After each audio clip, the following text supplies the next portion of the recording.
C'est parti, hein. Bonsoir à tous, À toutes et à tous.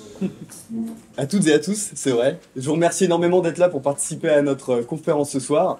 Avant de commencer, je vais juste rappeler ce qu'est le GNOME. C'est le groupe naturaliste de l'Université de Montpellier. C'est une association qui est là pour initier ou apporter une expertise naturaliste aux adhérents de l'association. Et puis la vidéo est enregistrée, donc elle filme nous, elle filme aussi vos voix. Et elle est en visioconférence si jamais vous avez des copains qui veulent participer, allez sur le lien qu'il y a sur l'Instagram. Enfin voilà, on va pouvoir commencer. Merci beaucoup encore une fois. Bonsoir à toutes et à tous. D'abord, on vous remercie d'être là. Je vous remercie au nom de toute l'équipe. Je vais justement laisser cette équipe se présenter. Alors moi je suis Victor Montier, en 3e année de licence biologie écologie à l'Université de Montpellier. Et cette année je suis en césure parce que j'ai trop travaillé le semestre dernier pour avoir les résultats que j'ai eus.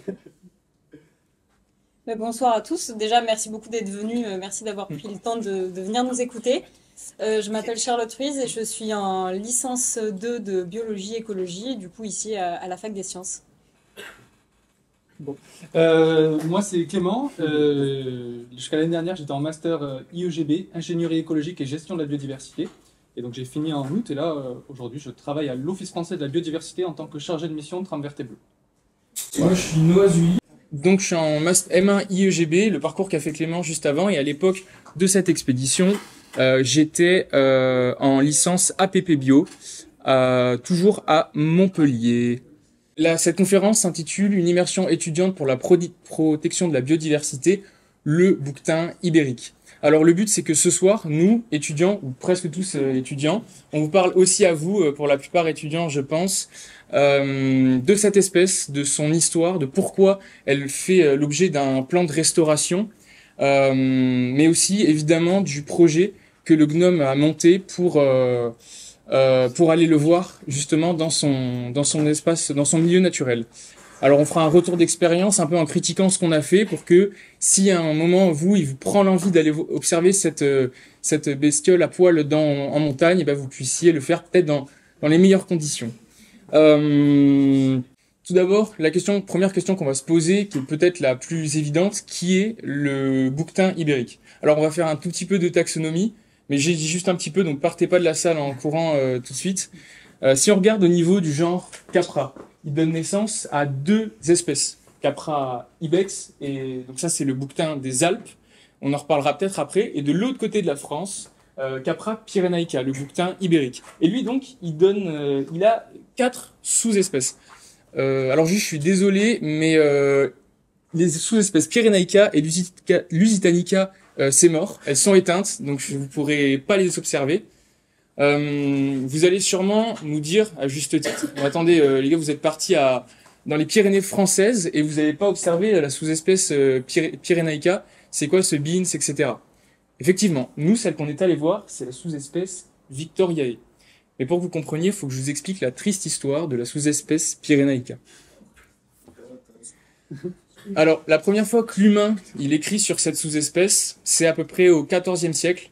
Apparemment, il y en avait partout dans les Pyrénées, à tel point qu'en une sortie, on pouvait en voir 100 par jour, et c'était même considéré comme un gibier de piètre qualité, tellement c'était facile de le tuer, en fait. C'était le cas. Après, on arrête un peu d'écrire sur cette espèce, et puis, au XIXe siècle, on se rend compte qu'il en reste plus beaucoup. Mais genre vraiment plus beaucoup, c'est-à-dire quelques dizaines d'individus, et les 2 derniers individus en France se font tuer, donc il n'en reste que en Espagne. Et au XXe siècle, la population continue de diminuer. On lance un programme de sauvetage, et on parle bien de sauvetage à tel point qu'on ne sait même pas s'il en reste encore dans les Pyrénées. Et malheureusement, le 6 janvier 2000, le dernier individu, la dernière femelle, se fait écraser par un tronc d'arbre après une tempête. C'est un peu de la sélection naturelle, donc c'est finito pour le bouquetin ibérique dans les Pyrénées, en tout cas. Mais pourquoi ? Pourquoi une disparition aussi brutale ? Alors, il y a plusieurs facteurs qui se sont appliqués successivement. Tout d'abord, la chasse au trophée. C'est majestueux, on va dire, ces cornes de bouquetin, et donc ça lui a ça a pas joué en sa faveur, disons, et moins il y en avait, plus il était convoité, évidemment. Cette chasse, elle s'est perpétuée sous la forme de braconnage une fois qu'il a été protégé en Espagne. Et après, les populations, elles ont subi des épisodes, des épidémies de gale sarcoptique, de réduction de leur habitat, notamment à cause d'incendies, et forcément une perte de diversité génétique. En gros, ça veut dire que c'était un peu des bouquetins consanguins, donc ça les a précipités vers leur disparition. Alors, j'ai dit un mot, disparition, qui peut sembler un peu naïf dans ce cas précis. On dit il disparaît, en mode on sait plus où il est, on le retrouve plus, il a quitté le game, il a pas sauvegardé. Mais en fait, pas du tout. Dans ce cas-là, il s'est fait exterminer, quoi. Donc, c'est peut-être une manière de voir les choses aussi. Et surtout, identifier ces facteurs, parce que la chasse a été identifiée comme le facteur principal de l'extinction du bouquetin par les rédacteurs du plan de restauration du bouquetin. C'est important de les identifier. Parce que oui, il reste des bouquetins d'autres sous-espèces à plusieurs endroits en Espagne, et peut-être pour préparer une réintroduction. Et donc effectivement, puisqu'on a pu aller les voir, c'est que ces bouquetins, ils ont été réintroduits. Donc je vais essayer de vous résumer rapidement et chronologiquement un petit peu cette réintroduction. Donc tout d'abord, dans les années 70, le parc des Pyrénées prend la décision de commencer à réintroduire du bouquetin. Donc c'est à l'époque juste une idée, il n'y a rien de concret. Dans les années 80-90, il y a quand même des premières études scientifiques qui sont effectuées sur le terrain. Et il y a un premier rapport en collaboration avec l'Espagne qui est monté, qui s'intitule « Projet de réintroduction du bouquetin ibérique sur le versant nord des Pyrénées occidentales ». Dans les années 2000, donc comme l'a dit Noah juste avant, il y a un tournant crucial qui est pris par la sous-espèce Pyrénéica, puisque tout simplement c'est son extinction officielle. Donc là, on décide d'autant plus de la réintroduire. Dans les années après, suivant donc les années 2000, il y a quand même eu un petit lot de galères, puisque l'Espagne ne voulait pas forcément donner de ses bouquetins Victoriae à la France, car ça faisait partie intégrante de son économie, donc dû à la chasse au trophée, comme vous l'a dit Noah juste avant. Cependant, en 2014, alléluia, ça y est, l'Espagne accepte. Donc il y a un traité international qui est signé entre l'Espagne, Andorre et la France pour commencer officiellement à réintroduire du bouquetin. Et il y a 2 noyaux de population qui sont lâchés donc dans le parc national des Pyrénées et dans le parc national des Pyrénées ariégeoises. Et donc, il y a les premiers lâchers de bouquetins qui sont effectués et on va vous montrer la vidéo de ces premiers lâchers dans quelques secondes.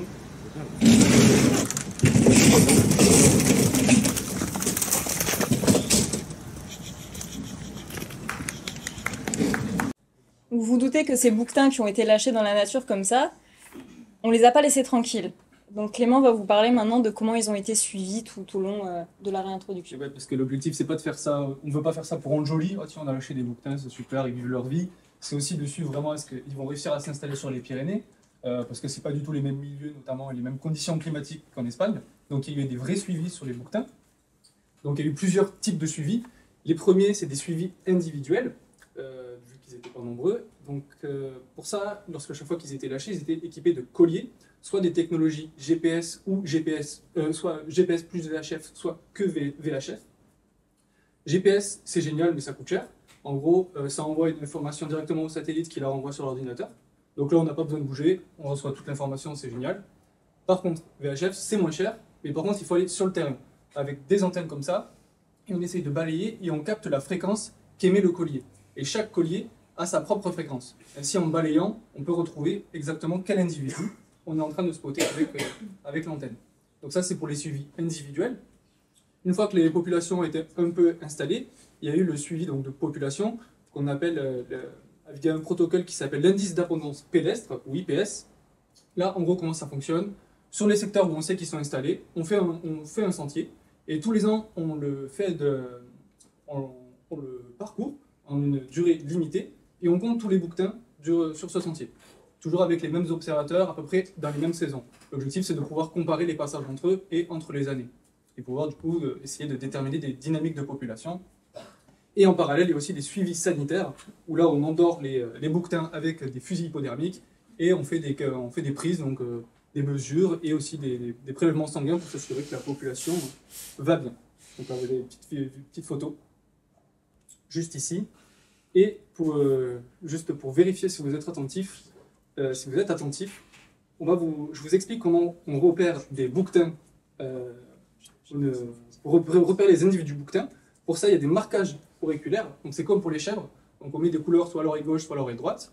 Et on met aussi, donc, quand ils ont des GPS, un collier qui est coloré. Donc en fonction de toutes ces informations, on arrive à retourner à chaque fois à l'individu. Donc ça permet de voir, même si on n'a pas les détections du GPS ou du VHF, de retourner jusqu'à l'individu. Et donc petit test, vous allez essayer de retrouver cet individu qui est dans la liste. Mais il y en a qui ont... Donc là, faut essayer de Voilà, regarder. ça c'est le cas facile. Bravo. Je l'ai entendu, bravo, c'est Brume.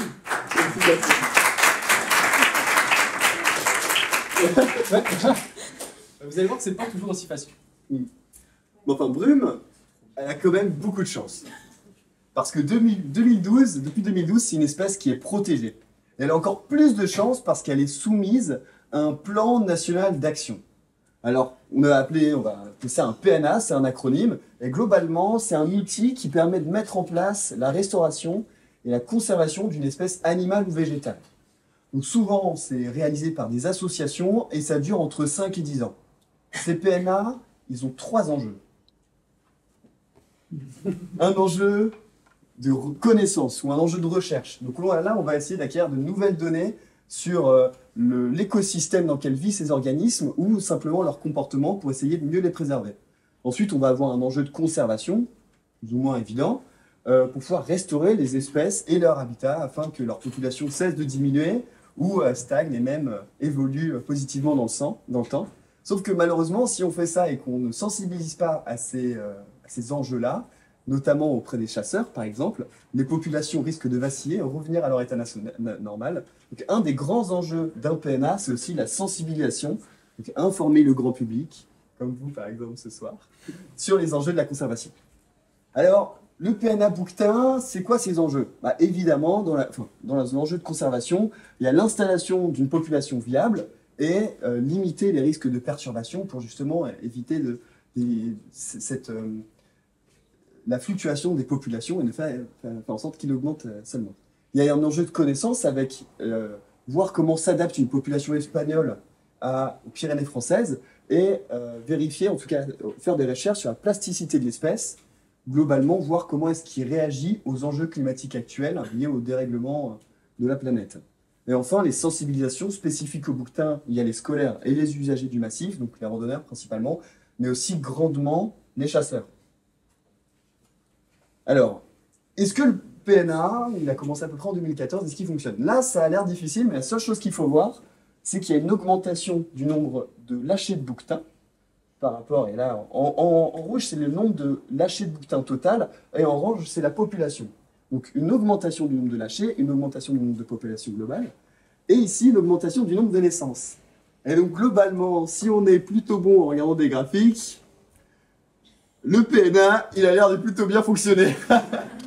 Lors des derniers relevés en 2023, il y avait 520 individus et il y avait la moitié qui étaient nés sur le territoire. Donc c'est quand même super encourageant. Merci Victor pour cette présentation de chiffres, de comment on protège une espèce, tous ces côtés réglementaires, tout ça c'est génial. Mais nous on veut savoir qui est le bouquetin ibérique, on veut voir à quoi il ressemble, on veut en apprendre plus sur son écologie. Ça c'est des bouquetins. Les deux c'est des bouquetins, donc à gauche vous avez le mâle. Pas eux, là. Non, là, juste ici. À gauche vous avez le bouc, et à droite vous avez les âges. Là, on a dit là. À gauche vous avez le bouc, qu'on reconnaît assez facilement de la femelle, donc, qu'on appelle l'étagne, qu'on reconnaît assez facilement parce que lorsqu'il est plus vieux, il a des plus grandes cornes, jusqu'à 90 cm pour les plus vieux mâles, donc c'est quand même assez imposant, et des cornes qui tournent sur elles-mêmes lorsqu'elles grandissent, donc qui forment une lyre, c'est pour ça qu'on dit des cornes en lyre. La femelle, donc on la reconnaît assez facilement aussi parce qu'elle a des cornes qui restent assez petites, jusqu'à 15-20 cm, beaucoup moins ostentatoires que le mâle. Le mâle, on le reconnaît aussi parce qu'il a une petite barbuche assez sympa, et il a le pelage qui s'assombrit avec l'âge. Donc plus il est vieux, plus il va avoir le pelage qui s'assombrit, voire noir, comme on peut le voir sur l'individu qui est jusqu'ici.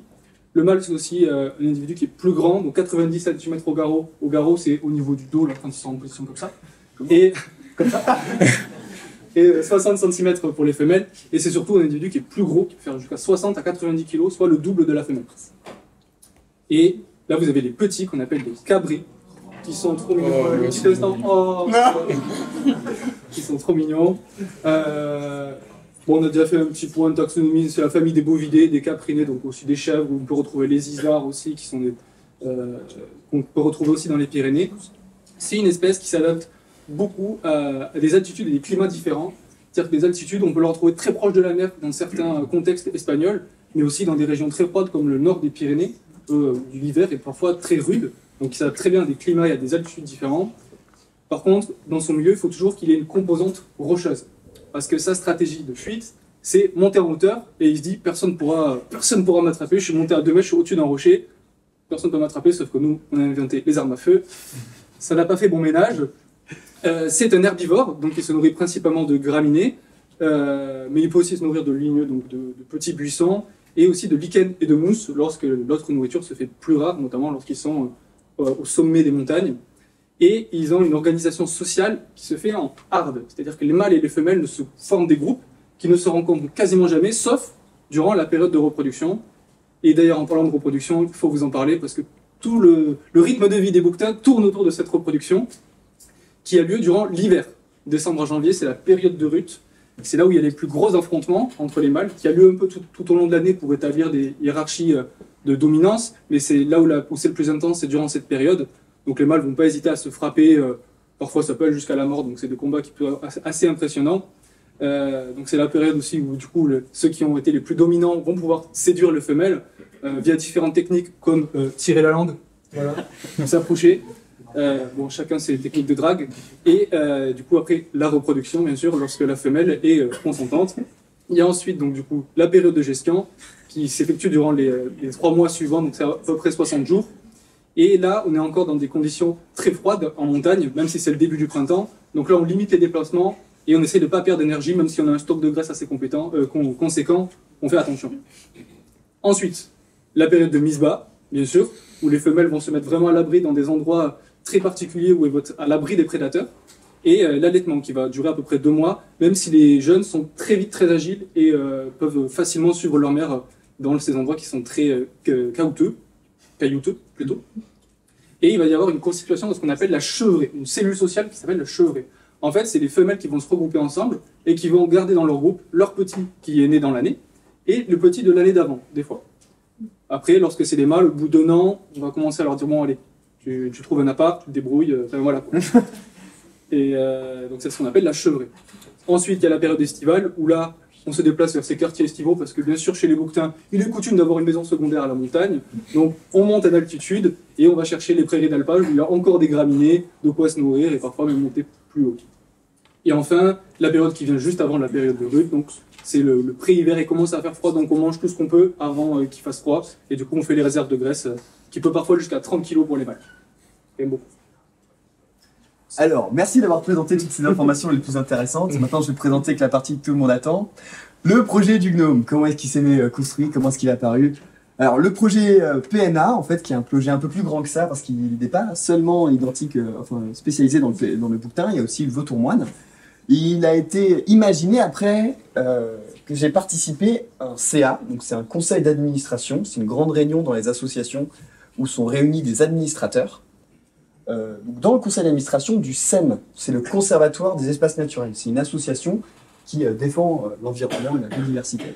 Et lors de cette réunion-là, ils ont abordé le cas des PNA en Occitanie, donc dans cette grande région. Donc ce jour-là, j'ai appris ce qu'était un PNA et je me suis dit « Waouh, j'ai trop envie de m'investir avec mon association dans ce genre de projet pour permettre aux adhérents de pouvoir y participer. » Alors après pas mal de réflexions, en avoir parlé à mon propre conseil d'administration, donc celui du Gnome, on a pu aboutir au projet PNA. Alors les projets PNA, ils ont 2 objectifs bien distincts. Le premier, c'est d'apporter une expérience valorisable sur un CV aux adhérents qui vont participer à ces projets, notamment en contredisant, entre guillemets, le paradoxe de la fac.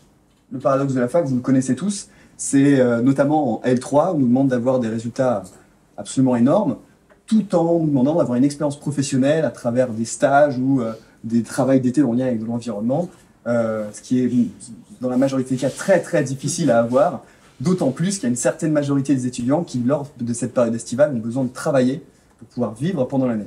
Et ce projet, il était vraiment, ses premiers objectifs étaient vraiment importants, de pouvoir dire, vous allez vous faire une expérience qui est vraiment valorisable, et pendant l'année, donc en fait, vous pourrez avoir un petit peu d'argent l'été pour pouvoir vivre plus tard. Et le deuxième objectif, c'était d'apporter aux organismes qui nous accompagnaient des données sur les PNA dont ils étaient en charge. Donc là, apporter des données valorisables pour la conservation d'espèces au parc national.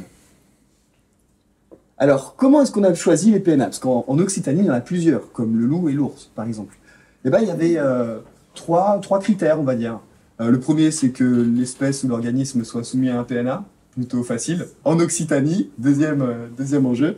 Et le troisième, c'est que justement, on puisse le voir et apporter des données de façon facile, tu vois. Les bouquetins, il y en a pas mal. Si on va partir 3 jours pour chercher l'ours ou le loup, on n'est pas sûr de revenir avec des résultats. Et enfin, j'aimerais vous parler des personnes qui nous ont accompagnés lors de ce projet.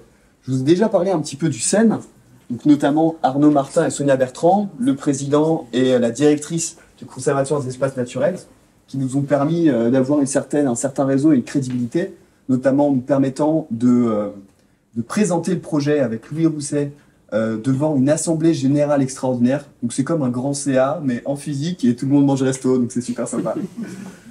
Ensuite, évidemment, j'aimerais beaucoup parler du Parc national des Pyrénées, notamment Éric Sourp, qui est le chargé de mission du plan national d'action, qui a vraiment eu un rôle essentiel dans l'approche technique et logistique du projet, parce que globalement, c'est lui qui connaît la montagne, c'est lui qui sait où est-ce qu'on peut trouver les bouquetins, et il nous a aussi apporté une vraie aire de technique ou logistique, je ne sais pas où ça se range, mais notamment dans la météo, en nous conseillant pas mal de choses et en reportant le projet une ou deux fois, en nous disant, les gars, si vous y allez, ça va être terrible. Et enfin, le CEF, à travers Aurélien Bénard, d'ailleurs le CEF n'était même pas utile, juste Aurélien Bénard, le maxi beau gosse, qui est chercheur et vice-président du CEF, je ne sais pas, peut-être que je dis une bêtise, mais qui est apparu dans le projet de façon tout à fait par hasard, parce que lors de la présentation du projet, on vous en parlera un petit peu plus tard, il était venu avec son fils et nous a proposé très très gentiment de vouloir analyser les résultats et parler du protocole de ce que c'est dans les Pyrénées, ce qu'on a fait et ça nous a énormément apporté. Enfin, avant de continuer, du coup, on va voir si vous êtes toujours très attentifs. Qui c'est? Laissez réfléchir. C'est Lily. C'est Lily pour tout le monde ou c'est comment? Moi j'entends. Alors, Moi j'entends les deux. Dites, hein. petit caflex sur Brune là. Dénoncez-vous. Attends, qui pense que c'est Victor? Qui a dit ça? La même fois? Qui dit ça va? Qui dit Lily? Ah, il y en a qui changent d'avis quand même. Hein. Ah, il va changer de... Bon, suspense. Ah bah, c'est Sarah. C'est le blanc qui se délave en jaune. Donc sur le terrain, là c'est facile parce que voilà, c'est très proche. Mais à la longue vue, lorsque le bouc il est à 100 mètres, c'est moins facile. Absolument. Donc pour monter tout ce beau projet, vous vous doutez qu'on a quand même dû passer par des phases un petit peu moins fun que juste on construit le projet, on a plein d'idées, c'est super fun. La logistique. Il y en a peut-être qui grincent un petit peu des dents. Nous, on a beaucoup grincé des dents pour le coup. Donc on a commencé par définir l'essentiel, la nourriture et l'eau potable, juste histoire de vivre. Pour la nourriture, on a essayé de réfléchir quand même un petit peu, en prenant des aliments secs, qui prenaient pas beaucoup de place, qui étaient pas très lourds. On a beaucoup réfléchi en termes de grammage, d'aliments crus, d'aliments cuits, etc. On a essayé de faire de notre mieux, mais on n'a pas été excellent sur le coup. Donc Noah y reviendra, mais on a pris beaucoup trop de quantité, par exemple. Pour ce qui est de l'eau potable, ça va pas être ridicule comme ça. Ça l'est. Mais on s'était dit que peut-être prendre des bidons de 5 litres, ça serait une très bonne idée. Pour faire une randonnée dans la montagne. Sachant qu'on avait quand même, vous le verrez juste après, un petit peu de rando avec un petit peu de dénivelé sympathique. Et en plus de ça, on s'était dit qu'on redescendrait à la voiture pour remonter avec les bidons. Donc on était quand même très très optimistes. On a un peu surestimé nos capacités. Il y a quelqu'un qui a dit c'est beau, merci. C'est gentil, c'est surtout stupide.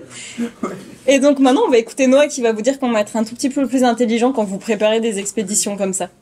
Alors, donc si effectivement là, à la fin de la conférence, vous voulez direct partir dans les Pyrénées pour aller voir le bouquetin, sachez que la montagne c'est un environnement assez particulier Et en fait, vous êtes tout de suite limité par, donc petit tips, par le poids, le volume et la péremption des aliments quand il s'agit de nourriture. Donc en gros, au bout de 2 jours de trek, c'est plutôt la nourriture lyophilisée, donc déshydratée, qui va venir remplacer le sandwich jambon, beurre, cornichon. Alors après, enfin, vous mettez ce que vous voulez dans vos sandwichs. Sans cornichon. Mais... Ok, bah, pas de souci. Donc soit vous pouvez acheter des trucs comme ça et donc vous avez une portion par personne, vous n'avez pas trop à vous soucier. Sinon, vous pouvez essayer de tenter de le faire vous-même en prenant voilà des aliments secs, genre des lentilles, des pâtes. Nous on a opté pâtes, mais en vrai la semoule on n'y pense pas assez. Mais bah, il y a juste à remettre de l'eau et en fait c'est prêt quoi. Et vous aurez besoin toujours d'un réchaud comme ça, donc c'est fait pour être petit, compact, léger, c'est hyper pratique. Et là vous faites bouillir votre eau, vous avez juste à prendre des cartouches de gaz, c'est génial. Sauf que avec l'effort que vous allez fournir en montagne toute la journée, le manque d'oxygène et le froid, bah vous allez avoir faim toute la journée. Donc encore petit conseil d'amis, prenez pas que des repas comme ça, prenez des barres de céréales, du pain, ce que vous pouvez, parce que sinon vous allez en passer 4 comme ça par jour des repas. Pour l'eau, même combat. C'est-à-dire que et c'est pas forcément une bonne idée de se trimballer des bidons de 5 litres. Je dis pas ça parce qu'on l'a fait et que c'est lourd. Mais par exemple, avant de partir, là où vous allez trekker, vous pouvez regarder sur le site, enfin sur une carte IGN en fait, et chercher par exemple des points d'eau qui sont symbolisés, donc des lacs, des rivières, et surtout ce symbole-là, le symbole source, le point bleu avec le rond blanc au milieu. C'est hyper pratique parce que si vous avez un dispositif comme des pastilles purifiantes qu'on trouve en pharmacie ou maintenant dans les magasins de rando ou des gourdes filtrantes, ça se fait beaucoup aussi, eh ben vous pouvez tout simplement filtrer votre eau. Mais encore une fois, faut faire attention à des choses. Faut essayer de la capter au plus proche de la source. Faut vérifier l'absence d'alpage au-dessus parce que ce serait dommage qu'il y ait un animal vivant ou même crevé dans le ruisseau que vous allez boire enfin juste au-dessus de vous. Il faut prendre donc de l'eau courante, même si c'est un lac, il y a toujours un exutoire, une source qui arrive, etc. Et aussi penser que plus vous allez partir à la fin de l'été, plus les glaciers ils auront fondu et que s'il y a des pics à 3500 mètres au-dessus, c'est pas grave, vous aurez de l'eau tout l'été. Mais si ça s'arrête à 1008, 2000, bah en juin c'est mort, c'est que de l'eau, du ruissellement, et ça c'est pas terrible. Donc faut penser voilà aussi à la topographie du terrain qui est autour. Donc maintenant, on va parler du logement. Continuons sur les choses essentielles. Donc, le cherchez pas sur Airbnb. Voilà. Je sais qu'il vous fait très envie. Surtout qu'on a eu la chance, l'extrême chance d'avoir un hôte de qualité, la légende de la montagne, Bruno le rongeur. Voilà. Donc, il a été très sympathique. Juste, il nous a un peu taxé les poubelles. Mais à part ça, il était chouette. Donc, c'était vraiment juste un petit abri, une cabane un peu à flanc de montagne, pas très loin du lac. Juste un petit peu un tas de pierres avec une très grosse porte en métal qui n'isolait par conséquent pas du tout. Il y avait vraiment entre le mur et la porte, ça d'air. Voilà, c'était super, surtout quand on dort à côté. Et donc pour ce qui est de dormir, justement, vous voyez écrit 0 chambre. Effectivement, enfin si vous considérez que des chambres c'est 2 planches de bois empilées, là il y a des chambres. Pour la salle de bain, eh ben c'est très simple, elle est à 1 mètre et quelques du ruisseau, à 1 mètre et quelques du refuge, c'est le ruisseau juste là. Mais sinon, vous avez une très belle vue au matin. Voilà, c'est le seul avantage, mais c'est atypique, c'est dans son jus. Et vraiment, la vue vaut le détour. Voilà, effectivement, on a adoré. Ensuite, on a quand même réfléchi un peu en termes de matériel. Donc, il y avait tout le matériel limité parce qu'il a fait très froid la nuit. Ça variait un peu entre -4, -2, etc. Donc voilà, on a eu quand même bien froid. Mais on avait essayé de prévoir donc gros duvet, le matelas un petit peu pour isoler des planches, etc. Des vêtements chauds aussi dans la même gamme parce que toute la journée il faisait quand même assez froid, donc c'était bien d'avoir beaucoup de vêtements chauds. Les objets du quotidien on pesait aussi un peu, donc tout ce qui était frontal, batterie, chargeur, matériel photo personnel, donc c'était lourd mais c'était utile. Pour l'hygiène il y a eu 2 stratégies. Il y a eu soit on prend tout, soit on fait rien du tout. Les personnes ont été très vite repérables à l'odeur dans le refuge. Voilà. C'est la stratégie. Et après, il y a eu le matériel collectif, donc on a emprunté à la fac des sciences, donc au bâtiment 35, notamment les jumelles et la longue vue qui nous ont permis d'observer les bouquetins et de se tromper sur la couleur des boucles d'oreilles. Et on avait aussi tout le matériel de cuisine, donc casserole, etc. Ça paraît un peu nul comme ça, mais c'était quand même important pour pouvoir nourrir tout le monde. Et on avait aussi un gros réchaud et un petit réchaud. Le gros réchaud, c'est aucun de nous 4 qui l'avons porté, mais la personne qui l'a porté était ravie d'arriver au refuge. Et pensez bien à prendre des réserves de gaz aussi. À nouveau, petit tips. Le refuge, c'est comme l'eau. Vous pouvez regarder sur l'hygiène. Et un truc qui est hyper pratique, c'est que sur le site Géoportail, en fait, vous pouvez télécharger la carte hygiène de toute la France. Pas besoin de l'acheter, enfin c'est gratuit, c'est juste sur le site. Donc nous, tout le monde avait sa petite photocopie du local de l'hygiène au cas où on se paume, au cas où il fallait trouver de l'eau ou quoi. Et ça vous indique, si vous cherchez un abri par exemple, le type de refuge, d'abri. Donc gardé, ça va être par exemple les refuges où il faut souvent payer. Non gardé, bah les cabanes un peu, mais qui sont par la définition pas gardées, et les abris. Donc nous, c'était un abri ce qu'on avait, et heureusement parce que ça valait pas plus quoi. Mais sachez que voilà, un abri ça ressemble à peu près à ça. Et encore une fois, comme pour l'eau, plus vous partez proche de la haute saison, plus il y a de monde qui monte en montagne, et donc vous risquez d'arriver au spot où vous voulez dormir et que ce soit plein. Donc nous on avait quand même prévu 1 ou 2 tentes je crois, parce que ça vaut toujours mieux de dormir en tente que dehors sans tente ou par terre sur le caillou. Donc et d'ailleurs en parlant de tente, est-ce que vous connaissez la différence entre le camping et le bivouac?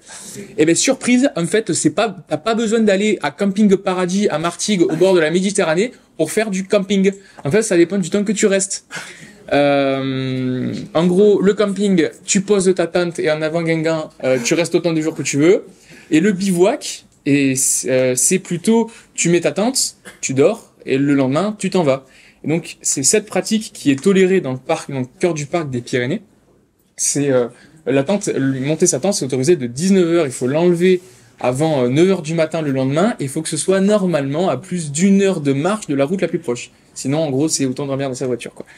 Il est aussi reconnu que le bivouac c'est une forme plus minimaliste de campement, autant en termes de matériel que en termes d'impact sur la nature. Donc ça demande de réfléchir constamment à notre impact sur le moment et sur le long terme, sur l'environnement qui nous entoure.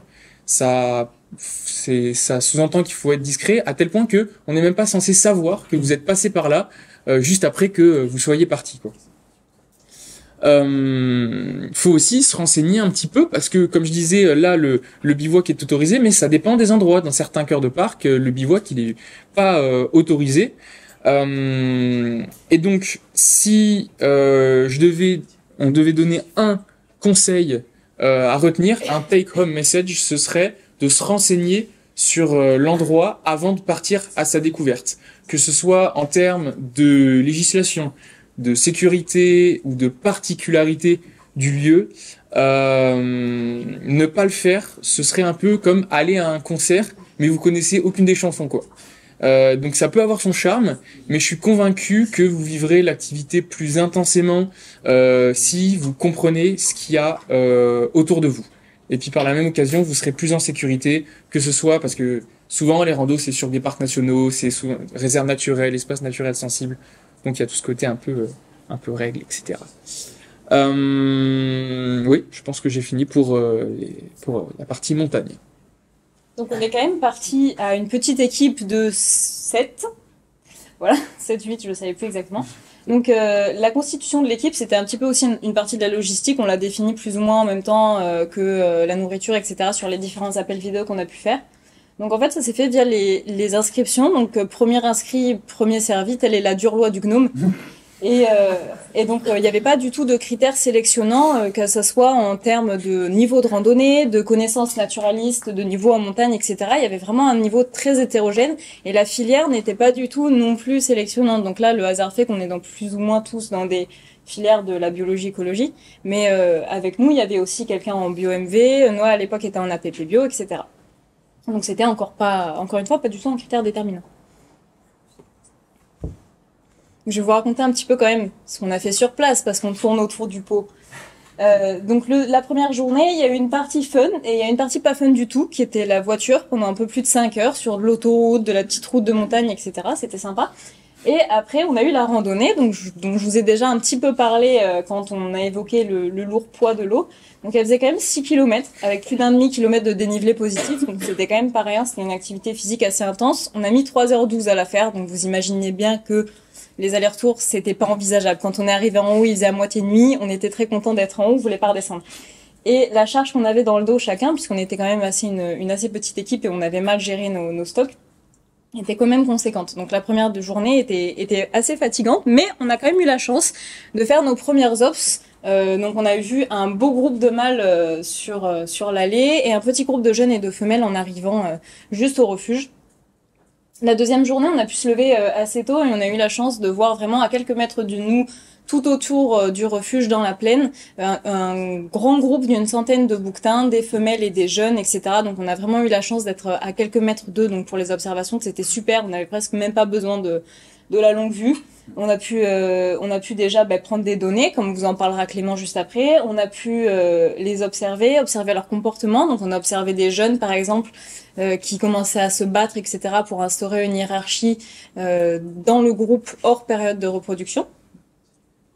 Et en fin de matinée, on a eu la chance on a eu la chance d'avoir la visite des gardes du Parc National des Pyrénées, donc qu'on remerciera à la fin, mais qu'on remercie déjà une première fois parce que c'était un échange vraiment constructif. On en a appris beaucoup, que ça soit sur le parc, sur ses espèces, sur son fonctionnement, etc. Et l'après-midi, comme on avait déjà vu tous les bouquetins, on a décidé de pas mettre en place tous les bouquetins, tous des non. On avait vu un beau groupe de bouquetins, donc on a décidé de pas mettre en place le protocole prévu qui était un petit peu pénible et on a décidé de profiter. Et donc on a fait une petite randonnée au-dessus du refuge, donc encore une fois un très bon moment et on a pu revoir le même groupe de bouquetins un peu plus haut dans la montagne. Et la troisième journée, c'était un peu la journée triste. On a dû faire les affaires, dire au revoir à Bruno le mulot et descendre tranquillement, refaire la randonnée qu'on avait fait à l'aller. Et on a eu la chance sur le retour, non seulement de revoir encore des bouquetins, mais de croiser Eric Sourp, qu'on remercie également pour nous avoir accompagnés dans le projet. Et donc Victor vous a parlé tout à l'heure. Un maxi beau gosse. Encore une fois, un échange très constructif. Ouais. Voilà. Et après, retour maison. Donc on vous a dit que c'était un peu triste, mais le projet il s'est pas arrêté là. Déjà parce qu'on est devant vous ici à vous raconter un petit peu notre vie. Merci d'être venus. Mais aussi parce qu'une semaine après, on se retrouvait au CEF pour un petit cours privé de biostat et un échange surtout encore une fois très constructif et très enrichissant sur les données, la potentielle utilisation de nos données, dont vous reparlera Clément avec Aurélien Bénard. On le remercie d'être venu ce soir. Oh. Petit piège, petit test. Anna. Ah, c'est un peu dégagé. c'est quoi? Il n'y a pas de collier blanc en tous les cas. Ouais, mais les bouquetins peuvent perdre leur collier aussi. Les trucs peuvent tomber, les marques peuvent tomber. Non, mais ça arrive, hein. Ça. C'était Anna.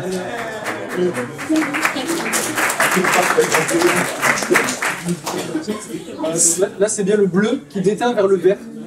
Sachant que le vert, il y a 3 nuances. Du vert foncé, du vert clair, et du coup, il y a celle-là. Voilà.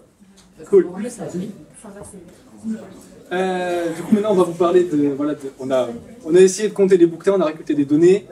On voulait mettre un protocole en place, on a essayé de faire des analyses. Donc déjà, rien qu'avec ces mots, il y en a, ils ont le poil qui se hérisse, il y en a, ça les démange. J'adore cette blague. Voilà.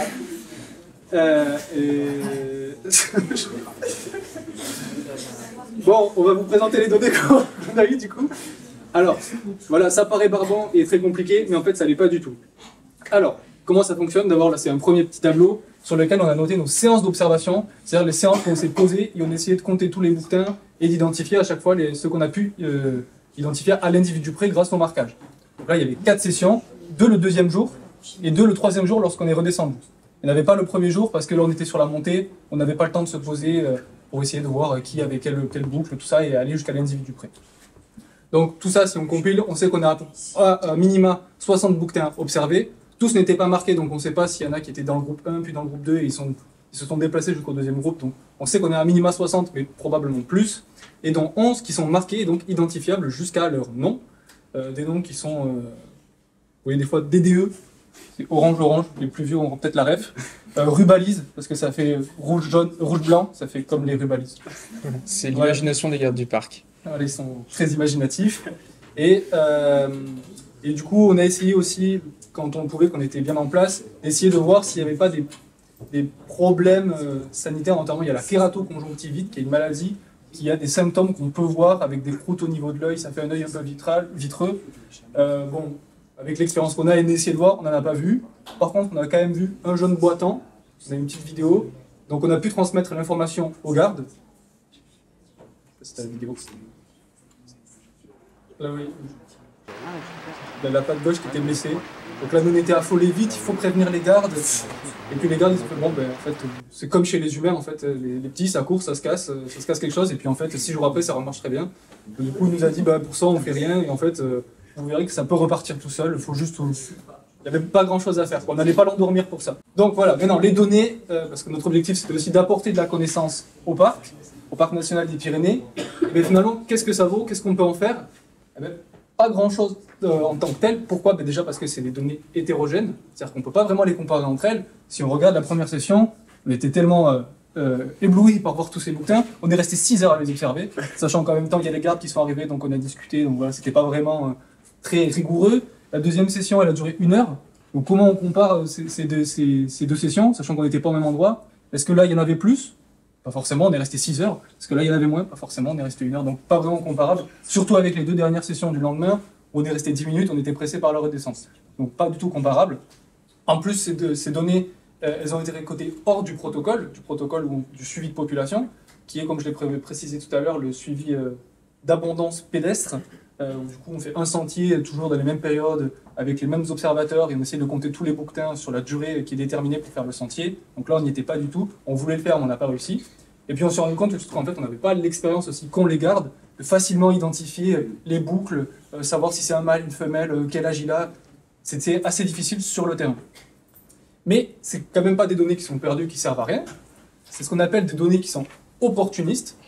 Ça fonctionne un peu comme toutes les bases de sciences participatives. E-Naturalist, ça fonctionne comme ça aussi, c'est des données opportunistes, Faune France aussi. En fait, c'est un peu tout le monde peut participer, qu'on soit naturaliste ou pas. Et donc, elles peuvent avoir un intérêt, mais surtout lorsqu'elles sont en gros volume de données. Donc, il y a plusieurs intérêts. Donc, avec ça, on peut faire essayer d'estimer des distributions géographiques, des aires de répartition. On peut aussi avoir des tendances globales de population, mais avec ça, on ne pourra pas avoir, par exemple, d'effectifs estimés de la population. On pourra juste avoir des tendances. Et on peut avoir aussi quelques informations sur la phénologie, qui est le comportement de l'espèce, sur la reproduction, notamment lorsqu'on met des infos en plus des données. Et du coup, ces données, lorsqu'elles sont en gros volume de données, elles servent. Mais le parc national, du coup, l'a bien compris, ceux qui gèrent la réintroduction du bouquetin. Et du coup, depuis quelques années maintenant, ils incitent les gens, qu'ils soient touristes, randonneurs, ou même des gens qui vivent dans les Pyrénées, à transmettre leurs observations. Donc il y a un site, il y a une appli, on met une photo, en fait c'est un peu comme toutes les bases de sciences participatives, une photo, une localisation. Si on a réussi à avoir les boucles et le collier, on le met, et eux, après, ça part dans la base de données. Enfin voilà. C'est bientôt la fin, donc est-ce que notre projet a répondu aux objectifs globalement? Oui. On a une expérience sur le terrain en montagne qui a été vraiment valorisable, notamment à travers le fait qu'on a travaillé avec le CEN, qu'on a travaillé avec le Parc National, qu'on a eu une analyse de résultats avec Aurélien Bénard, qu'on peut valoriser nous personnellement à travers nos entretiens ou nos CV. C'est vraiment quelque chose qui est super. Et donc ça a vraiment très bien fonctionné. On a apporté des données, alors pas autant que ce qu'on aurait voulu, pas aussi valorisable que ce qu'on aurait voulu, mais voilà, on n'aurait pas... Je pense que si on fait un prochain projet, on s'améliorera, mais globalement, les données, on les a apportées, on les a transmises au Parc National, il nous en a remercié pour ça. Et on a vu des bouquetins, c'était top, mais on a un objectif dont on ne vous a pas parlé, qui est récurrent dans tous les projets du Gnome. C'est une expérience humaine absolument fantastique. Vous savez, j'ai une phrase un peu bateau de dire que je suis parti avec 7 inconnus et je suis revenu, 6 inconnus, et je suis revenu avec 6 copains. La preuve en est qu'on est toujours en contact et qu'on a passé un moment de dingue. On se déteste. Et voilà, je vais pas en dire plus, par contre je vais en remercier, je vais prendre un tout petit temps pour énoncer toutes les personnes qui ont participé de près ou de loin au projet. Alors on a le Parc National des Pyrénées avec Hérissourbe que je vous ai déjà présenté tout à l'heure. Je rajoute une couche, c'est quelqu'un qui a pris de son temps personnel pour venir nous voir dans le parc, pour venir discuter avec nous. Il a pris de son temps professionnel pour venir répondre à des mails, avoir des appels, plusieurs minutes, de longues minutes d'appels. Et c'était vraiment très sympa de sa part et il nous a énormément aidé pour ce projet. les gardes, Isabelle Bassy, Patrick Camp et Franck Osdé qui sont venus dans la montagne le samedi, le deuxième jour, qui ont passé quelques heures avec nous et qui nous ont parlé du parc, parlé de leur mission, parlé de leur cursus, de leur métier. Ça nous a, à titre personnel, ça m'a appris énormément et ça m'a encore, ça m'a donné envie de faire le travail dans un parc national. Donc ça, c'est absolument génial. Aurélien Bénard, cherchez-le dans la salle, il est caché, qui nous a apporté aussi énormément de choses. L'association du Gnome qui a financé le projet. Et la faculté des sciences qui nous a aussi apporté beaucoup de matériel, notamment dans les longues vues, les batteries portables et les jumelles. Et on remercie évidemment l'équipe, notamment Lula Bifraise, Amandine Olavry et Clément, non, c'est pas Clément, c'est Mathéo Lefebvre, qui ne sont pas là ce soir, mais qui ont participé au projet et qui étaient absolument essentiels. Et j'aimerais avoir une attention particulière pour les référents, Malice Bilot, mais une attention particulière à André Rey, qui n'est pas là ce soir parce qu'il est en master à Angers et qui a été le vrai premier référent à s'investir pleinement dans le projet et sans qui tout ce qu'on vous a présenté ce soir n'aurait vraiment pas pu avoir lieu. Donc si jamais vous entendez pas de lui, c'est un maxi beau gosse aussi. Vidéo. Ouais. Et du coup, on va vous proposer une petite compilation de nos images, ce qu'on a pu faire là-bas. Comme ça, vous pourrez voir l'instant de 2 minutes qu'on a un peu à travers nos yeux. C'est pas un documentaire animalier, mais c'est déjà ça. Tu peux baisser la lumière. Ouais, alors je vais baisser la lumière. Vous me dites si vous préférez comme ça ou dans quel sens? Il faut maintenir. Ouais, continue. Ah non, c'est l'autre sens. Non, en fait, il faut que tu recontinues à droite longtemps. Ouais, bouge pas. C'est tout. C'est bien. C'est pas si mal déjà.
Vous avez fait saturer le micro complet, mais c'est super. Ah bah moi aussi.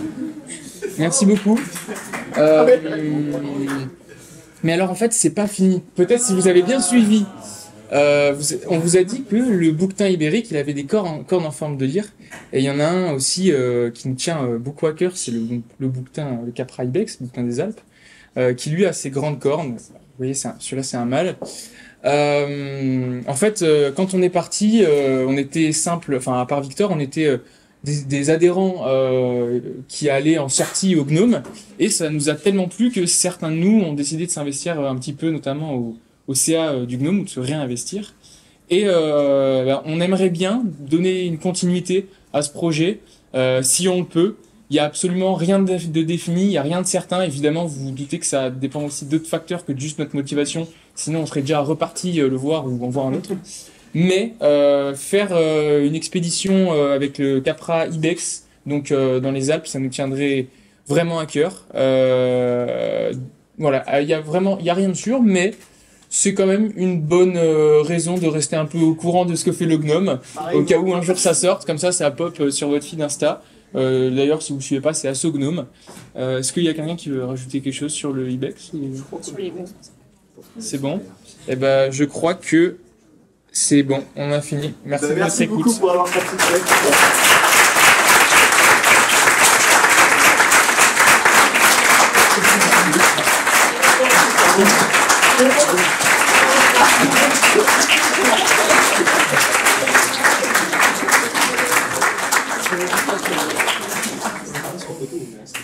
Quand même un petit mot pour Victor qui a porté à bout de bras le projet, et honnêtement, oui certes il y avait les autres référents qui ont quand même beaucoup apporté, mais Victor il nous a vraiment accompagnés de A à Z et il s'est investi, il a un peu sacrifié à L2, mais c'est autre chose. Ouais, c'est ça. Et donc quand même...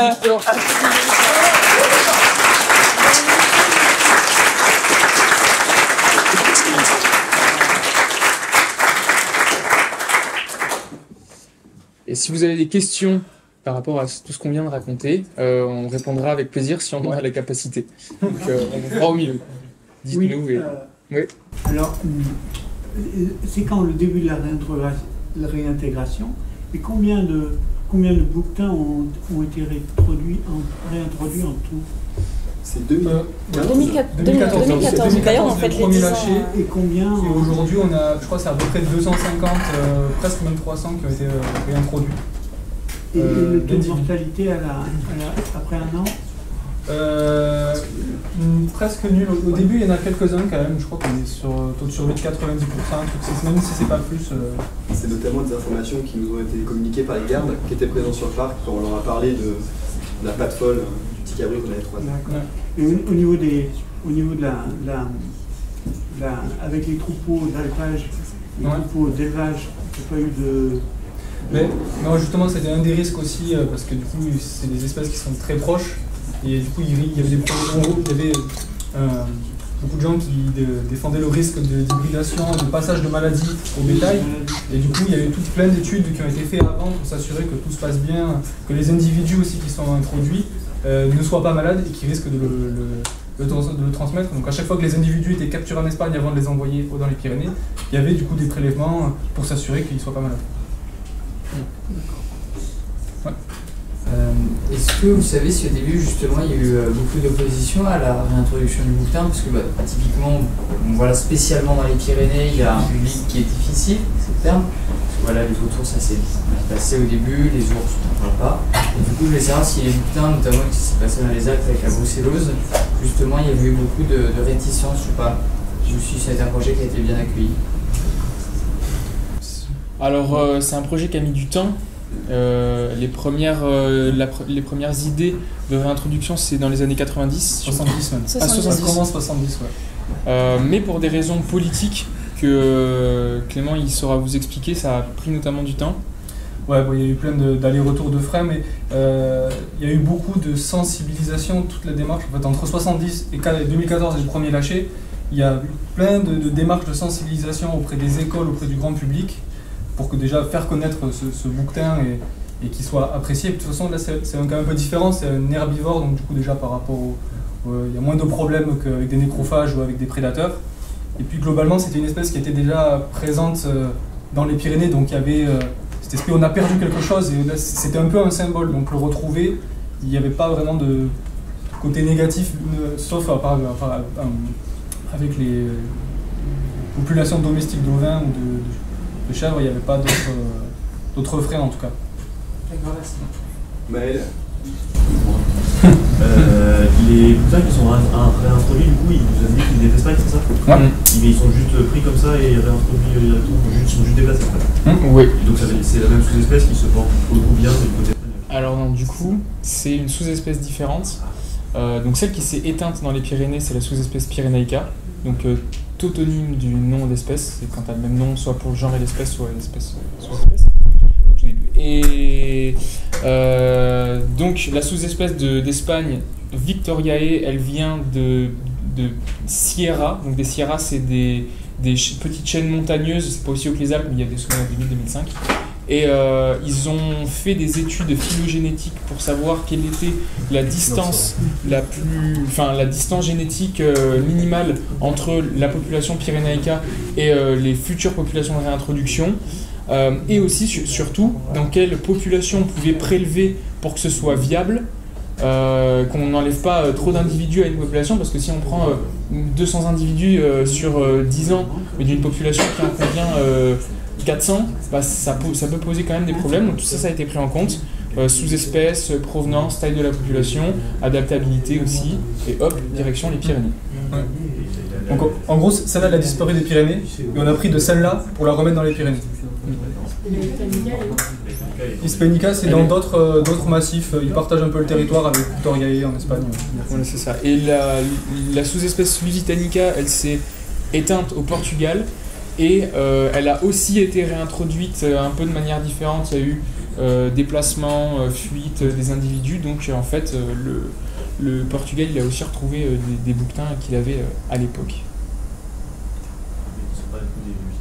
Non, ah non, mais non, mais c'est fini, c'est fini. C'est aussi les Hispanicas, c'est qui se réveillent. Ouais, c'est ça. Ouais. C'est des Hispanicas, il me semble. Moi j'ai plusieurs questions, hein, évidemment. Déjà, le coût total de l'opération, vous l'avez chiffré? On l'a chiffré. On est plutôt en centaines d'euros. Vous avez le trésorier du gnome juste ici. Ouais. Alors le trésorier de l'année dernière, le vice-trésorier actuel, et on est sur une centaine d'euros. Ok, donc c'est facilement répétable, effectivement. Ouais. Enfin, quelques centaines. Ouais. Quelques centaines, oui, pas une centaine, ouais, c'est vrai, quelques centaines d'euros par an. Voilà, donc l'aide du département, donc il y a du matériel qui est fourni. Vous n'avez pas eu besoin de faire des ordres de mission ou quoi que ce soit, donc il y a cette liberté d'action qui est absolument bien. La deuxième, c'est que je reviens sur quand même les trois prélèvements, enfin, les trois mesures que vous avez faites. Donc la première, d'ailleurs, ça va avec le petit film, on avait l'impression que les bouquetins allaient vers le... En fait, est-ce qu'on peut savoir si, par exemple, lorsqu'il est habité, les bouquetins ignorent les zones, et quand, par contre, au contraire, s'habiter, ils viennent par curiosité. Comment est-ce qu'on pourrait imaginer de faire, en fait, des suivis en plus, vous êtes resté sur la zone ou vous êtes parti, vous étiez quoi, 7, c'est ça? Ouais, on est resté sur... on va dire qu'une fois qu'on était là-bas, donc il y a 6 km pour monter, on en a déjà croisé là-bas, et à partir de la cabane jusqu'au point le plus haut qu'on a monté, il y a encore peut-être un tronçon de 2 km quoi.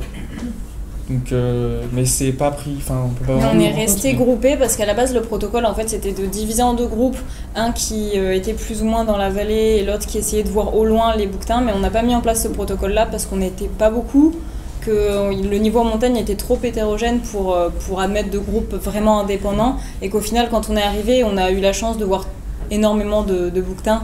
Donc on n'a pas mis en place le protocole qui était contraignant au niveau des horaires, sachant qu'on restait peu de temps au niveau, au final sur place, qui était contraignant au niveau du matériel, du temps d'observation, etc. Donc on a préféré juste profiter. Oui, puis on avait rendez-vous avec les gardes aussi en milieu de journée, donc on ne voulait pas partir non plus de l'autre côté. Vous soyez cachés par exemple? Ah non, vraiment. Non, on était en vraiment... fait, c'est des animaux qui sont vraiment pas farouches. Ils n'hésitent pas à approcher, ils sont même curieux, ça se fait. Et à partir du moment où ils ne sont pas chassés, en fait, ils ne vont pas avoir peur de l'homme. Et comme c'est des individus qui ne sont pas chassés, du moins en France, ils ont moins peur de l'homme. Mais ils ont... Surtout que là, en plus, c'est vraiment au bord du sentier de randonnée. Du coup, des gens, ils en voient y passer, quoi. Ils ont un comportement, en fait, le matin, ils convergent tous vers la prairie, là où ils vont pouvoir paître, etc. Et donc l'abri est un petit peu au bord de cette grande prairie, et en fait on les voit descendre de tous les sommets.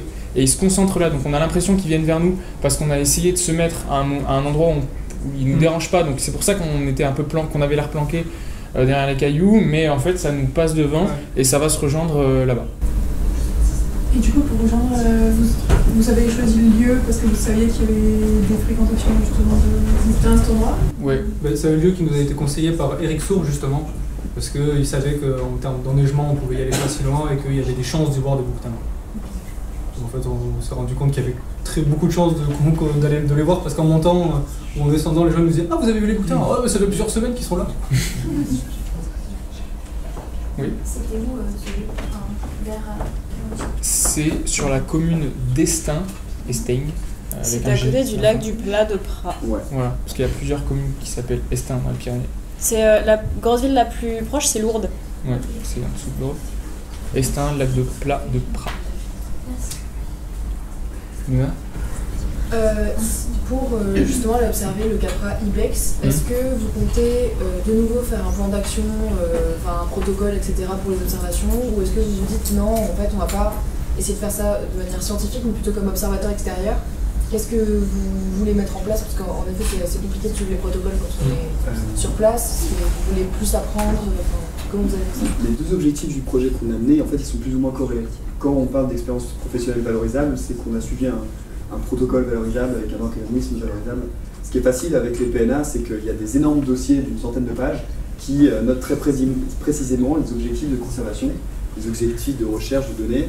Donc en fait, on peut plus ou moins se fier à ça pour imaginer, nous, faire un protocole ou une sortie qui est basée sur ça.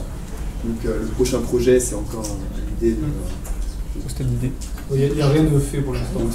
Rien de fait, mais je pense qu'on partira sur un format légèrement différent, en passant peut-être par un prestataire, etc. Parce que là, on a fait pas mal d'erreurs, mais on a vu qu'on était assez limité justement dans l'apprentissage de tout ça. Et donc on a eu la chance d'avoir les gardes qui nous ont apporté quand même un petit peu, mais c'est vrai que peut-être la prochaine fois, on passera par directement quelqu'un pour nous apprendre directement plus de choses. Ce sera peut-être pas exactement le même format, mais les objectifs derrière, comme disait Victor, resteront les mêmes. Du coup, l'objectif, c'est d'essayer d'aller vers de la professionnalisation. Ouais, que ce soit plus valorisable. Absolument. Carrément. Complètement. Vous y êtes allé à quelle période? C'était en avril, je crois. Oui, c'était le 25 avril sur le week-end de 3 jours. Je sais plus exactement le week-end de quel jour férié c'est. L'Ascension. Ouais, je sais plus, un vendredi, samedi, dimanche. Voilà. Vous m'avez prévenu jeudi. On y allait quand les neiges étaient plus forcément présentes et quand la météo était plus propice. On a décalé au moins une fois le projet. Mais on y serait allé une autre année, ça aurait pu être beaucoup plus enneigé, par exemple. Vu l'altitude et la période.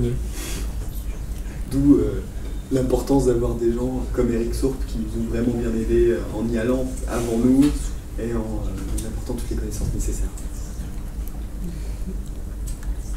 Est-ce que dormir sans tente, juste par terre allongé, c'est considéré comme du bivouac? Non. Et du coup, dans les cœurs de parc où c'est interdit de dormir, est-ce qu'on a le droit de faire? Alors. C'est considéré comme bivouac? Si, c'est du bivouac. Ah ouais? Ah bah sur des arrêtés... Ah ok. Parce que j'avais l'exemple d'un arrêté municipal qui interdit le bivouac qui permet ça. Mais j'allais te dire que de toute façon, dans un parc, par exemple dans le parc de la Vanoise, en soi, t'as pas le droit de te coucher dans le chemin, en dehors du chemin, tu vois. Tu pourrais dormir comme ça sur le chemin, mais c'est quand même naze, enfin c'est déconseillé de toute façon, tu pourrais te faire choper. Donc ouais, dans plein de cœurs de parc, c'est vraiment, enfin, même comme ça. Et en termes de froid et tout, ça dépend la saison à laquelle t'es, mais en fait, faut faire hyper gaffe avec l'humidité. Si tu veux le faire, faut vraiment être bien équipé et s'isoler dessous, dessus. Et avoir peut-être un moyen de pouvoir bouger si t'as trop froid, parce que c'est assez chaud, mais dans le sens difficile, pas chaud. Voilà, j'ai déjà fait, mais il faut vraiment que les conditions soient bonnes. Trop cool. Une question. Oui. Le Capra Ibex, du coup, il est soumis à un PNA lui aussi? Ouais, absolument. Alors les dates, je les connais plus, mais en tout cas dans les Alpes, ouais, il y a un PNA Capra Ibex. Il a été pas mal suivi aussi pour des recherches scientifiques par Alexandre Garnier, avec qui on a été rapidement en contact pour ce projet. et qui est peut-être derrière la caméra, mais qui sait. Est-ce qu'ils ont des prédateurs, les bouquetins? Et comme le taux de mortalité était faible, est-ce que si à un moment donné ils commencent à grandir exponentiellement et tout, ils seront plus protégés et voire tués pour réguler la population?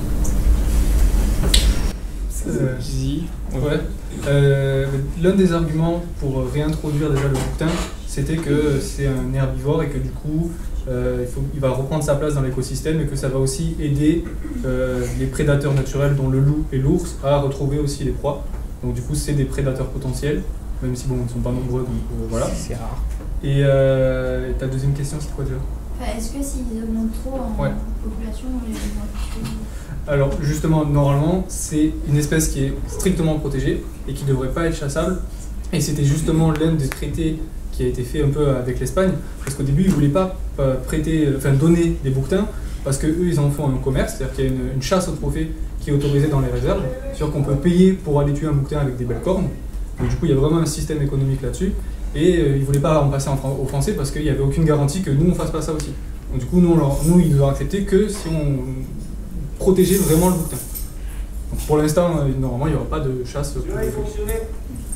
Parce qu'un trophée de bouquetin, pour expliquer un peu plus sur la chasse, ça peut représenter 10 000 €. Et donc, ça peut représenter une source de revenus pour des habitations un petit peu rurales, etc. Et je crois que je voulais... Ah oui, et c'est pour ce qui est d'une croissance exponentielle de la population, bon, les écologues ils vont tiquer tout de suite, il y a des contrôles densité-dépendance, donc ça veut dire qu'à un moment ils vont monter et puis ça va s'arrêter parce qu'ils peuvent avoir des... En tout cas c'est ce qui s'est a priori passé par le passé sur d'autres populations en Espagne. Ils peuvent avoir des épidémies, donc en fait plus ils sont quand ils vont être beaucoup, ils vont plus souvent se transmettre cette maladie. Du coup la population elle va baisser, donc ils seront moins proches entre eux, donc ils se transmettent moins la maladie, et puis après donc ils vont pouvoir remonter, etc. Et ça fait des trucs comme ça fait des variations. Il y a quand même un facteur qui est lié aux ressources aussi, pour rejoindre ce que dit Noah là-dessus. Il y a un moment, plus ils vont être nombreux, moins il va y avoir de ressources disponibles. Alors si vraiment la ressource elle est surabondante, ça peut continuer à être exponentiel, mais dans ce genre de milieu, comme on vous a dit un petit peu de quoi ils se nourrissaient, etc., on voit que la ressource elle est pas assez abondante pour que la population elle soit très exponentielle. Ça va finir forcément par s'arrêter parce qu'il y a un moment ils n'auront juste plus assez à manger pour tout le monde. Après ils ont toutes les Pyrénées. En fait non, pas tous, parce qu'ils peuvent pas non plus aller partout, donc ils sont aussi restreints par leur habitat. Moi ce serait juste pour compléter la réponse à la question. Parce qu'il y avait la question de est-ce qu'ils seront plus protégés un jour dans le système français. On n'a jamais encore vu ce cas de figure, si je ne me trompe pas, parce que je crois qu'on a déjà protégé des espèces on va dire, plus ou moins introduites ou invasives. Mais le cas est jamais arrivé, mais on peut peut-être imaginer une sorte de plan de régulation, comme ça s'est fait aux États-Unis avec le WAPT, s'il manquait ça à la question, pour éclairer ta lanterne. Justement, sur le Capra Ibex, il y a eu beaucoup d'opérations de réintroduction sur les 50 dernières années en France. Et les populations, elles n'ont jamais explosé. On a eu des phases comme ça, vraiment d'explosion démographique. Et puis les phénomènes de densité dépendance, c'est très connu sur ces espèces-là, où il y a la fécondité qui baisse très rapidement. Et donc on a des populations après qui se maintiennent à des effectifs assez stables jusqu'à une épidémie, et on a des crashs, et des fois on n'a pas de repas. Les populations ne repartent pas d'ailleurs derrière. On a pas mal de questions sur pourquoi elles ne repartent pas. Et du coup, pour le moment, c'est jamais arrivé. Dans toutes les opérations qu'il y a eu dans les Alpes, il y en a eu pas mal. On a des populations qui sont montées très vite, mais par contre, qui se sont stabilisées très vite. Une question là-haut. Vous avez vaguement parlé du vautour, mais c'était juste pour donner un exemple, ou il pourrait éventuellement y avoir un projet du vautour L'année dernière, donc le projet PNA que je vous ai présenté, il devait y avoir 3 projets PNA. Un en mammalogie, sur le bouquetin des Pyrénées, un en ornithologie sur le vautour moine, et un en herpétologie sur le lézard ocellé. Rapidement, j'ai vite compris que si je voulais réussir ma L2, je ne ferais pas le lézard ocellé. Et du coup, on a fait un projet PNA qui a aussi abouti sur le vautour moine. Donc, très rapidement, ça a été 5 sorties tous les samedis du mois de mars, avec 4 secteurs à prospecter par samedi. Donc en fait, on a prospecté à peu près une vingtaine, entre 20 et 25 secteurs que nous ont transmis la LPO. Donc encore une fois, avec un organisme très très sérieux. Et puis on a pu permettre d'apporter des données à l'échelle du GNOME pour la protection des zones de nidification du vautour moine, même si on n'en a pas croisé un seul. Mais pas de résultat, reste un résultat. Zéro donné quand même.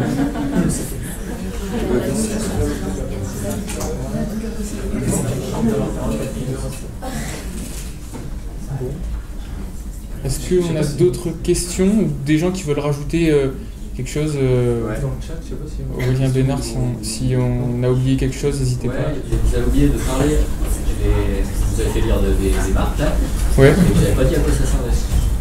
Pas vraiment en fait. C'est vrai. Bah alors alors c'est les données les plus riches en fait, dans ce que vous avez dit, je vous disais, les comptages ils sont très bien écrits, donc c'est pas grand chose. Par contre les marques c'est des choses on peut suivre les individus tout au long de leur vie. Ça donne beaucoup d'infos parce qu'on sait quelle connaît un jeune, est-ce que c'est la même qu'on a vue la saison d'appelée avec ce jeune ou pas, est-ce que les individus meurent, quel âge ils meurent. On a plein d'infos, quel âge commence à se reproduire. C'est très fin qui permettent de faire ce qu'on appelle la démographie. Et donc de comprendre justement tous les mécanismes de régulation de ces populations, ça passe par ça en fait. Beaucoup plus que par les comptages.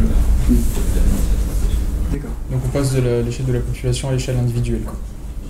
C'est de l'idéal au final. Oui.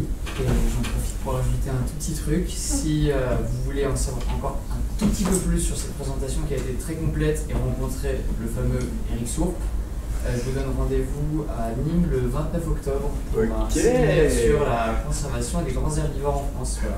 Trop stylé. Merci pour ce partage d'événements.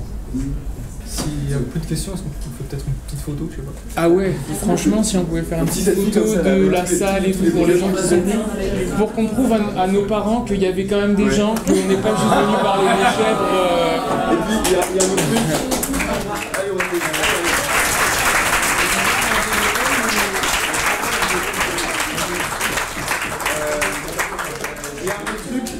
on reste là 2-3 minutes, donc si vous voulez venir discuter avec nous, n'hésitez pas. Ouais, on peut faire les petites Allez, les petites